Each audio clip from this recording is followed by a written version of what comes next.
જીવ, આત્મા આ બધાને સ્વીકાર કરીને પછી એનો નિરાશ કરીને બ્રહ્મ છે એ રીતે સિદ્ધ કરવામાં આવે પ્રભુ.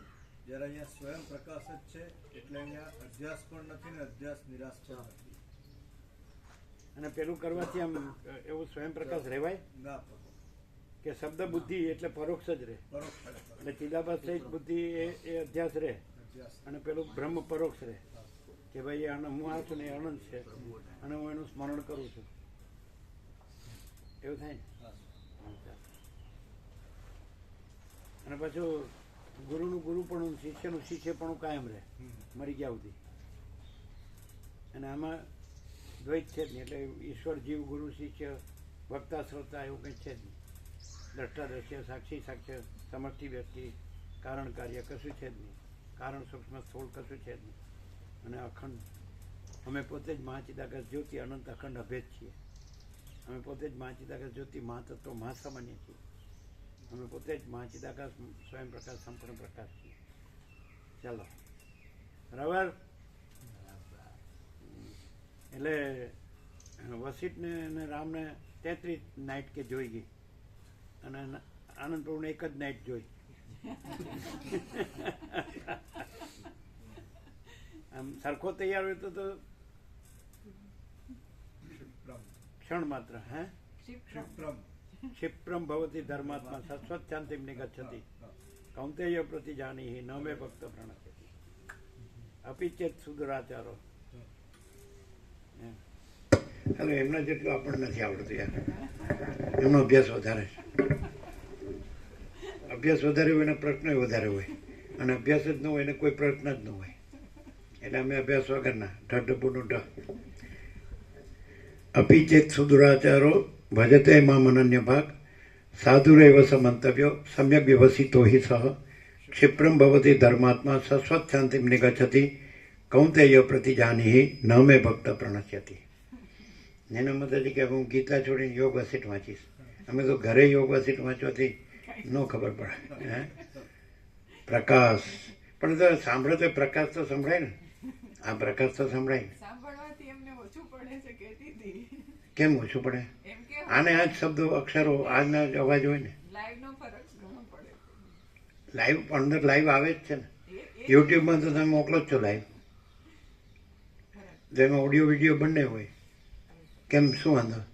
પૂર્ણ બ્રહ્મમાં શબ્દ બ્રહ્મ સમાઈ જાય છે, પણ શબ્દ બ્રહ્મથી પૂર્ણ બ્રહ્મનો સાક્ષાત્કાર કરવો એ થોડો ક્યારેક અસંભવ પણ થઈ શકે.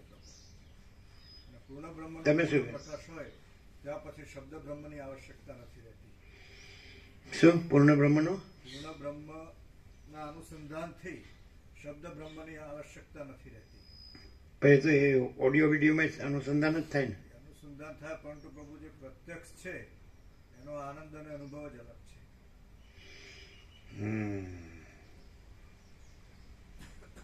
આપણે હિમાલય ગંગામાં હોઈએ અને અહીંયા બેસીને હિમાલય ગંગાનો ઓડિયો વિડીયો સાંભળીએ, થોડોક જ. આમ પણ પાછું હિમાલય ગંગાનું દર્શન કરે એટલે શીતળતા લાગે. અચ્છા, એ શું કે છે ઓછું પડે છે? એટલે મારા મેસેજ આવ્યો છે, હું આવું છું જલ્દી, એવું લખ્યું છે. અને બસ એટલું, હું આવું છું જલ્દી. એટલે વેત આવ્યો છે, પ્રભુની કૃપા થઈ, અમે તો એટલું કહીએ. ના વેત આવ્યો હોય ને. આવતો નથી તો જે જિજ્ઞાસા થાય ને એટલે માણસ વ્યસ્ત કરી જ લે. જિજ્ઞાસા એટલે માણસ કરી જ લે. મારે તો જવું છે, આનું મહત્વ સમજાય ને એટલે વ્યસ્ત કરી લે માણસ. એ પોતે રહે છે એટલે એમ કઈ રાધે પ્રભુ એમાં આવી જાય નહીં. જેને માચિદાકા સર્વત્ર સદા હાજરાજુર ખબર પડી ગઈ એ કાંઈ જીતુ બ્રહ્મણ ન આવી જાય. ખબર પડી છે નથી પડી, એમ કે એને પડી છે મન નથી પડી. રાધે પ્રભુ તમારો ન આવી જાય.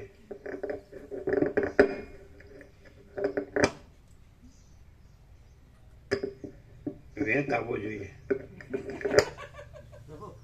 આજે હમણાં નિર્વાણ પૂર્વ સ્ટાર્ટ કરેલું ને ત્યારે પ્રભુ એમ પ્રકાશતા હતા કે વાલ્મીકી હે રામ ના આવે વાલ્મીકી હે રામ એવું ન આવે પહેલું તો આ પણ પણ એમ એટલે કહેતો હતો કે અનુવાદમાં શબ્દોની આગળ પાછળ ફેરફાર છે. ના પણ પ્રભુ એમાં વાલ્મીકી એટલે વશિષ્ઠ કે છે ના એવું નથી પ્રભુ, આખું વાક્ય બરાબર જુઓ. વાલ્મીકી જ કહે છે અને રામની જગ્યાએ ભરદ્વાજ આવે. તમે એ ફરીથી વંચાવો. ના એમ નહીં વશિષ્ઠ હે રામ કે છે હા. પણ એટલે વાલ્મીકી ત્યાં શબ્દ ન મૂકવો જોઈએ એટલે પાછળ આવે પાછળ મૂકીને પાછળ મૂકો. શબ્દો આગળ પાછળ ના, પણ બરોબર આખું છે. sentence પૂરું થાય છે ને પ્રભુ. બધું બરાબર છે બરાબર. એને એટલે જે વાક્ય રચના ને બોધની એક વાક્ય તો થવી જોઈએ ને એમાં વાલ્મીકી શબ્દ મૂકવામાં એ ફેરફાર થયો છે. બાકી સરસ અનુવાદ છે. ભીખો ખણનો અનુવાદ છે એ 100% સત્તરાની નિશાન થાય એવું બધું શું છે સામાન્ય ન જોવાય એમ કે જી, કોઈ આપણે પ્રિન્ટિંગ મિસ્ટેક થઈ હોય જી, કોઈ અનુવાદમાં થોડું જી. એમ હવે દાખલા કે અનિવાર્યનો અર્થ કર્યો છે પછી આપણે પ્રકાશથી કર્યો પેલું વાણીથી ન વર્ણવી શકાય અને પણ વાણી છે જ નહીં એટલે હું વાણી શું કે છે જ નહીં એ શું કે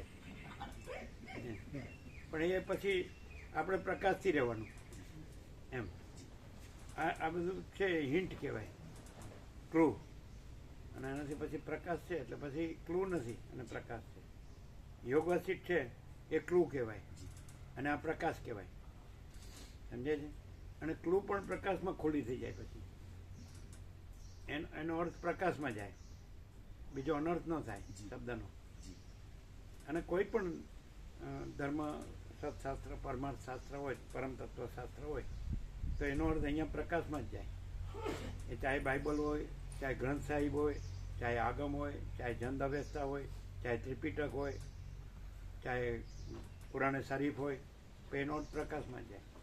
એ લોકો એમ જ કે નૂરે તેજ અલ્લાહ એ નૂર તેજ જે શબ્દ છે એ જ માંથી દાખલ એ સેમ થિંગ એ ગ્રંથ સાહિબ રબ કે પણ એ સેમ થિંગ એવું પ્રકાશ જ છે સમજે.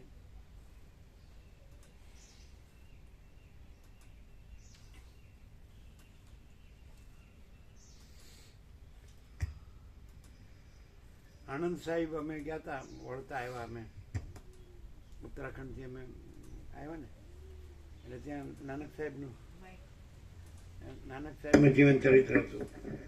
એમાં એવું કીધું કે એમણે જે આ પવન છે એમાં એમને પ્રભુનો સાક્ષાત્કાર થયો કે દર્શન કર્યું. તો અમે ચોટાસણ હતા ત્યાં થતો એક પ્રભુના ઉપર ફર્સ્ટ ફ્લોરમાં એ પાછળ છેવાડે એકાંત શાંતિને પછી ખેતરો ને કુદરત કુંવારકા કુદરત.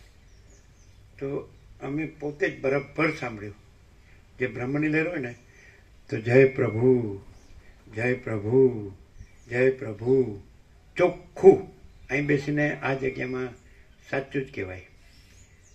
તો મેં કીધું કે આ શું છે. હવે એનો દાખલા તરીકે તમે જેને જ્યોતિષ શાસ્ત્ર કહે છે ને એમ કે સ્વપ્નના અર્થો ન કરે એવું હોય ને કે આનો અર્થ શું થાય મિનિંગ તો આનો પ્રકાશથી શું અર્થ થાય આમ સ્પષ્ટ સાંભળ્યું એક વાર નહીં આમ જય પ્રભુ જય પ્રભુ જય પ્રભુ પવનદેવ ચોખ્ખું. તો એનું મિનિંગ કરીએ પ્રકાશથી તો શું થાય અનુભવ, જ્ઞાન, પ્રકાશ.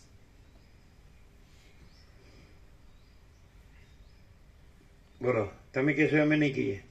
કયો, કયો? હા કયો નહીં પેલું બ્રહ્મદેવના પેલો શ્લોક આ સત્ય વાત છે. બિપિન પ્રભુ આ સત્ય છે 100% સત્તરાની નિસંશય. આવું સાંભળ્યું ચોખ્ખું બારીમાંથી હો. અને અમારું આસન એકલા છે અમે તો ફરક જય પ્રભુ જય પ્રભુ જય પ્રભુ. તો એવી રીતે સ્વપ્નના મિનિંગ કરે છે ને જ્યોતિષશાસ્ત્ર એસ્ટ્રોનોમી કે શું કહેવાય. તો આનો પ્રકાશનો અર્થ શું કરો પછી અમે શ્રુતિનો શબ્દ કહીશું. તમને નહીં આવે.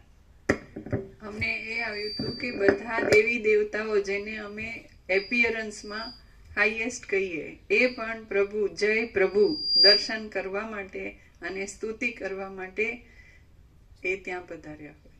કહીએ સર્વમ ખલ્વિદમ બ્રહ્મ, સર્વમ ખલુ ઇદમ બ્રહ્મ. સર્વ ખરેખર આ બ્રહ્મ છે. અને પછી તદ જલાન, જવાને લો એટલે એ ઉત્પત્તિ લે એટલે જે સ્ફૂર્તિ કહેવાય, ચલન અને લહર. તો તદ જલ જલાન, તો તે બ્રહ્મ એ આવી રીતે ચલન અને લહર આકારે પ્રકાશે છે, એટલે એ જ છે. બરાબર. સર્વમ ખલ્વિદમ બ્રહ્મ તદ જલાન, એટલે બે શ્રુતિ પર આખું યોગાસિત છે. એકમ એવા દ્વિતીય બ્રહ્મ નેહ નાનાસ્તિ કિંચન, એક જ અદ્વિતીય બ્રહ્મ છે. બ્રહ્મ પરમાત્મા ચિદાકાશ સચિત આનંદ જે કહેતા હોય. તો આત્મા તો એક જ અદ્વિતીય બ્રહ્મ છે. ન ઇહ નાના અસ્તિ કિંચન, તો ઇહ એટલે આ બ્રહ્મમાં અનેક કાંઈ નથી, આ એક શ્રુતિ. અને બીજી સર્વમ ખલ્વિદમ બ્રહ્મ તદ જલાન, આ બે શ્રુતિ પર આખું યોગાસિત છે.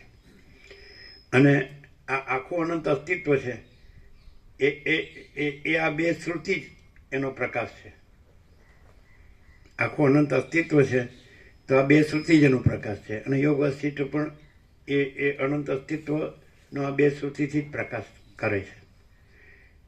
તમે કોઈ પણ અક્ષર જોશો, પહેલા અક્ષર 1756 પેજમાં 6 પ્રકરણમાં વૈરાગ્ય, મુમુક્ષુ, ઉત્પત્તિ, સ્થિતિ, ઉપશમ, નિર્વાણ, પૂર્વ, નિર્વાણ, ઉત્તરાર્ધ, અને પહેલા અક્ષરથી છેલ્લા અક્ષર આપણે 38મો રાઉન્ડ છે.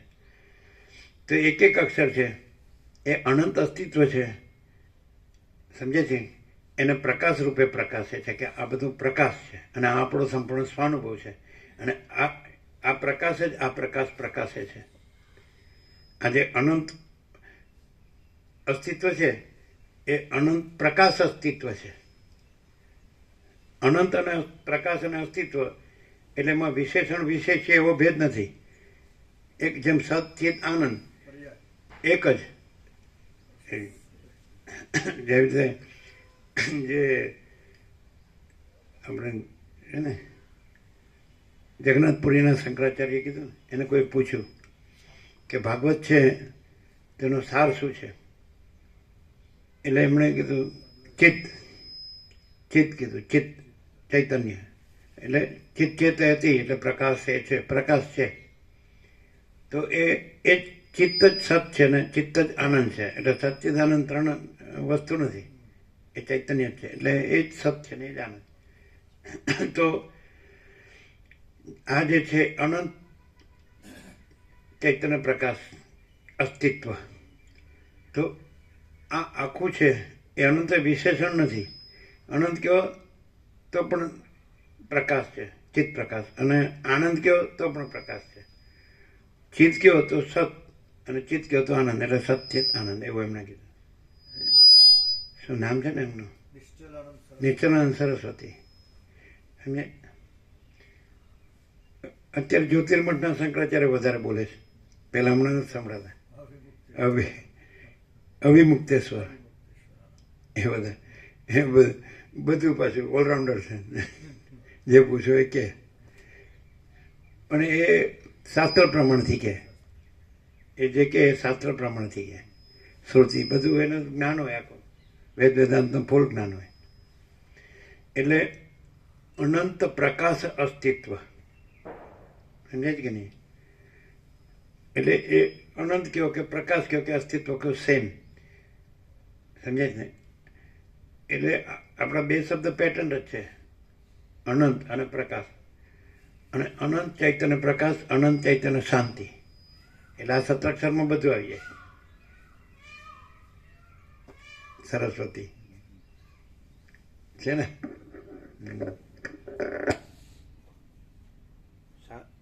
शांति है सब कुछ है, शांति नहीं कुछ नहीं है. પણ થોડા કરોડો હોય તો શાંતિ થઈ જાય, પછી આમ જ બેસી જાય. શું કહે રાધે પ્રભુ? આવું જવું ન પડે. પાછળના બધાની વ્યવસ્થા કરી દઈએ, બે વ્યાજમાં તમે હો વર્ષ જીવો ને આનંદથી સ્વતંત્ર, ક્યાંય હાથ લાંબો કરવો ન પડે, કોઈનો હાથ માથે રાખવો ન પડે. શું કહે છે? એવું નહીં? બિપિન બાબુ મારું વિચારવું પડશે. પેલા એને માતાજી કીધું કે તમે કહી દીધું કે પૈસા હોય તો અહીંયા હોય ને. મને મનમાં એમ થયું એટલે આ તો અઠે કઠે જ કહેવાય ને, કાકનું બેસવું ડાળનું પડવું, એવું નહીં? શું તો કેવી રીતે કહેવાય? યોગાનું યોગ. ઉદાહમ સમતીતાની ઉદાહમ સમતીતાની વર્તમાનાની ચ અર્જુન ભવિષ્યાણી ચ ભૂતાની મામ તુ વેદન પશ્ય. એટલે પૂર્વકાળમાં વર્તમાનમાં ભવિષ્યમાં જે પણ પ્રાણીને સૃષ્ટિ વગેરે થાય છે તેને હું જાણું છું. શું થાય છે? પૂર્વમાં થઈ ગયેલા, વર્તમાનમાં હયાત અને ભવિષ્યમાં થનારા સગળા ભૂતોને હું જાણું છું, પરંતુ મને કોઈ નથી જાણતું. તો નવમાં જે રાજવિજય રાજગુહ્ય યોગમાં એવું કીધું કે આ બધું મારામાં રહેલું છે અને બધામાં હું રહેલો છું. બીજો ને ત્રીજો શ્લોક. પછી એમ કીધું કે મારામાં કાંઈ રહેલું નથી ને હું આ કાંઈમાં રહેલો નથી. હવે એનું શું કરશો? ये बात है. योमाम पश्यति सर्वत्र सर्वम च मयि पश्यति तस्याहम न प्रणश्यामी सच में न प्रणश्यति. કૃષ્ણ કહે છે ગીતામાં, જે સર્વત્ર પોતાના સ્વરૂપને જુએ છે, પરમાત્મા, જુદા કૃષ્ણ નહીં હોય, પોતાના કેવળ સ્વરૂપને પરમાત્માને જુએ છે, સમજાય? અને પોતાના કેવળ સ્વરૂપ પરમાત્માને બધામાં જુએ છે, સમજાય છે? તો તે પોતાના કેવળ સ્વરૂપ પરમાત્માથી જુદો નથી અને પોતાનું કેવળ સ્વરૂપ પરમાત્મા પોતા તેનાથી જુદું નથી. જો આ પ્રકાશનો અર્થ. ગીતાના અસંખ્ય ભાષ્યો વિવેચનો ટીકા થયા છે, પણ આ નહીં મળે, સમજે? પેલું કે પેલામાં કૃષ્ણ હોય, જેવી રીતે શ્રીમયે યોગવાસિષ્ઠથી જ રામકૃષ્ણ કથામાં લખ્યું છે. એમાં રામકૃષ્ણને સેન્ટ્રલાઇઝ કર્યા, જ્યારે વસિષ્ઠમાં વસિષ્ઠ પણ સેન્ટ્રલાઇઝ નથી, સદાશિવ પણ નહીં, રામ પણ નહીં, સરસ્વતી પણ, વાલ્મીકી નહીં. પરમ ચિદાકાશ પરમ જ્યોતિ અખંડ જ્યોતિ, જો હૈ સો હૈ. જ્યારે હમણાં કીધું કે અનંત પ્રકાશ અસ્તિત્વ, તો શું? તો મા ચિદાકાશ સ્વયં પ્રકાશ, સંપૂર્ણ પ્રકાશ. તો શું? તો પૂર્ણ બ્રહ્મ અનંત તેજગન અનંત ચિદગન. તો શું? તો કે પરમાકાશ કેવલ અનંત શુદ્ધ તેજગન.